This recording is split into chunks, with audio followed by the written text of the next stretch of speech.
이번 주 부동산 시장 핫 이슈들 살펴보는 부동산 플러스입니다. 이 서울 아파트 값이 바닥을 다지고 올라오면서 이 실수요자와 투자자 모두 이 관심이 커지고 있는 상황입니다. 부동산부 양현주 기자 나왔습니다. 양 기자, 이 서울 아파트 값이 5주 연속 올랐는데 사실 해석은 좀 분분합니다. 오른 이유가 뭡니까? 네, 보통 집을 구할 때 두 가지 고민에 빠집니다. 이 전월세 혹은 매매 중 어떤 것을 살지가 첫 번째 고민이고, 매매를 한다면 구축을 살지 아니면 분양 아파트를 살지가 두 번째입니다. 네. 그런데 최근 이 선택지가 점점 좁아지고 있습니다. 현재 전세 가격 흐름 한번 볼까요? 49주 연속 상승세입니다. 지난해 대비 물량도 44% 급감하면서 이 품귀 현상이 나타나고 있는 겁니다. 매매가와 전세가 격차가 줄어들면서 이 전세보다 매매를 택하는 수요가 많아지고 있는데요.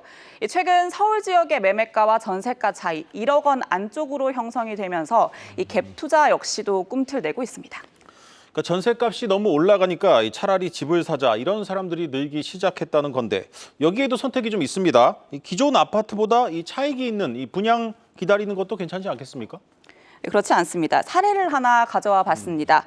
정비 사업이 진행 중인 서울 서대문구의 홍제 3구역입니다.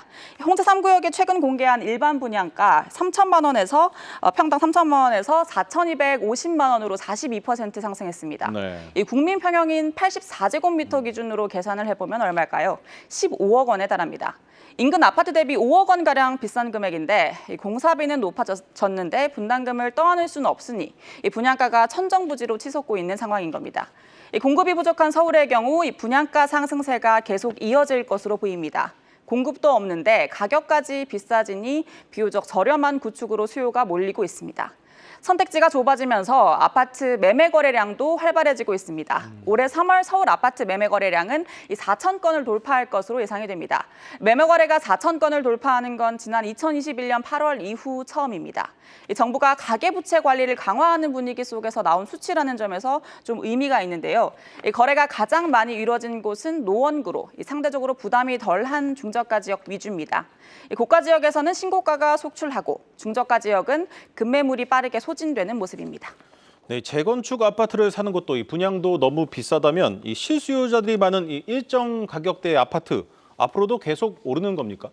네, 그렇습니다. 이 전문가들은 지난 2년 동안 수요가 굉장히 누적됐다고 보고 있습니다. 분양가 상승 등으로 공급 물량 좀 급감하고 있는데다 이 서울의 경우 청약 당첨 자체도 굉장히 어려워서 기존 아파트로 눈을 돌릴 수밖에 없는 겁니다. 4월 역시도 현재 거래량 유지됐거나 혹은 더 높은 거래량을 기록할 것으로 예상하고 있습니다.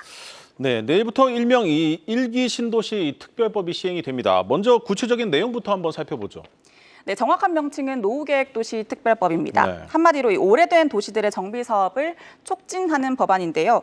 이 특별법이 적용되는 대상지의 경우에는 이 용도 지역을 변경하고 또 용적률을 법적 상한의 150%까지 높일 수 있습니다. 이 국토부는 어제 지역별로 주택 수의 최대 10%까지 선도지구로 지정하겠다고 구체적으로 밝히기도 했습니다. 네. 1기 신도시 전체 공동주택 30만 가구 중 2만에서 3만 가구가 해당하는 건데요. 이 비교적 규모가 큰 분당이나 일산의 경우 이 선도지구가 4곳까지도 지정될 가능성이 높아졌습니다. 재건축을 좀 빠르게 해주고 또 더 높이 지을 수 있도록 해주겠다는 이 법이 시행되는 건데 1기 신도시 분위기는 어떻습니까? 보통 이런 개발 호재가 나오면 부동산 분위기가 들썩이기 마련인데 네. 1기 신도시의 집값은 아직 요지부동입니다. 높아진 공사비로 사업성에 대한 기대감이 좀 떨어진 데다가 통합 재건축 추진 시에 이해관계가 엇갈려서 더디게 진행될 것이란 우려 때문입니다. 정부가 다음 달 중순쯤 1기 신도시 선도지구 지정 기준을 공개할 예정인 만큼 이 시장 상황을 조금 더 지켜보자는 분위기가 높습니다. 네, 잘 들었습니다. 부동산 플러스 양현주 기자였습니다.